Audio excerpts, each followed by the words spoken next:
ಹೊಸ ವರ್ಷ ಆಚರಣೆಯ ಪಾರ್ಟಿಗಳಲ್ಲಿ ಮಕ್ಕಳು ಪಾಲ್ಗೊಳ್ಳುವಂತಿಲ್ಲ ಎಂದು ಚೆನ್ನೈ ಹೈಕೋರ್ಟ್ ಮಹತ್ವದ ಸೂಚನೆ ನೀಡಿದೆ. ಹೊಸ ವರ್ಷಾಚರಣೆ ಸಂದರ್ಭಗಳಲ್ಲಿ ಸ್ಟಾರ್ ಹೋಟೆಲ್ಗಳು ಮತ್ತು ರೆಸ್ಟೋರೆಂಟ್ಗಳು ಸೇರಿದಂತೆ ಮಕ್ಕಳನ್ನ ಮದ್ಯ ಸೇವಿಸುವ ಸ್ಥಳಗಳಿಗೆ ಕರೆದೊಯ್ಯಲಾಗುತ್ತಿದೆ ಎಂಬ ದೂರು ಬಂದರೆ ತಕ್ಷಣ ತನಿಖೆ ನಡೆಸಿ ಕ್ರಮ ಕೈಗೊಳ್ಳುವಂತೆ ಮದ್ರಾಸ್ ಹೈಕೋರ್ಟ್ ತಮಿಳುನಾಡು ಸರ್ಕಾರಕ್ಕೆ ನಿರ್ದೇಶನ ನೀಡಿದೆ.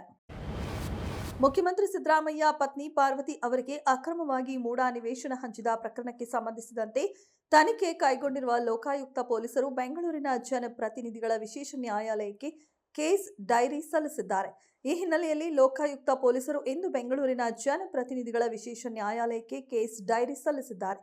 ಕೇಸ್ ಡೈರಿ ಪಡೆದ ಕೋರ್ಟ್ ಕೆಲಕಾಲ ವಿಚಾರಣೆ ಮುಂದೂಡಿದೆ. ಕಾಂಗ್ರೆಸ್ ನಾಯಕಿ ಪ್ರಿಯಾಂಕಾ ಗಾಂಧಿಯನ್ನ ಪ್ರಧಾನಿಯಾಗಿ ಮಾಡ್ತೀವಿ, ಇಂದಿರಾ ಗಾಂಧಿಯಂತೆ ಹೇಗೆ ಸೇಡು ತೀರಿಸಿಕೊಳ್ಳುತ್ತಾರೆ ಎಂಬುದನ್ನ ನೋಡ್ತಾ ಇರಿ ಎಂದು ಕಾಂಗ್ರೆಸ್ ಸಂಸದ ಇಮ್ರಾನ್ ಮಸೂದ್ ಹೇಳಿದ್ದಾರೆ.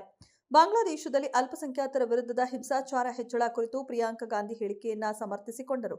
ಪ್ರಿಯಾಂಕಾ ಗಾಂಧಿ ವಾದ್ರಾ ಅವರನ್ನ ಪ್ರಧಾನಿಯನ್ನಾಗಿ ಮಾಡಿದರೆ ತನ್ನ ಅಜ್ಜಿ ಇಂದಿರಾ ಗಾಂಧಿಯಂತೆ ಹೇಗೆ ಸೇಡು ತೀರಿಸಿಕೊಳ್ಳುತ್ತಾರೆ ಅನ್ನೋದನ್ನ ನೋಡ್ತಾ ಇರಿ ಎಂದರು. ಕ್ರಿಕೆಟ್ ಅಭಿಮಾನಿಗಳು ಕಾತರದಿಂದ ನಿರೀಕ್ಷಿಸಿದ್ದ ವಿಜಯ್ ಹಜಾರೆ ಟ್ರೋಫಿಯ ಪಂದ್ಯಕ್ಕೆ ಅನಿರೀಕ್ಷಿತ ಅಡ್ಡಿ ಎದುರಾಗಿದೆ. ನಗರದ ಹೃದಯ ಭಾಗದಲ್ಲಿರುವ ಚಿನ್ನಸ್ವಾಮಿ ಕ್ರೀಡಾಂಗಣದಲ್ಲಿ ನಾಳೆ ನಡೆಯಬೇಕಿದ್ದ ದೆಹಲಿ ಹಾಗೂ ಆಂಧ್ರಪ್ರದೇಶ ನಡುವಿನ ಪಂದ್ಯಕ್ಕೆ ಬೆಂಗಳೂರು ಪೊಲೀಸರು ಅನುಮತಿ ನೀಡಲು ನಿರಾಕರಿಸಿದ್ದಾರೆ.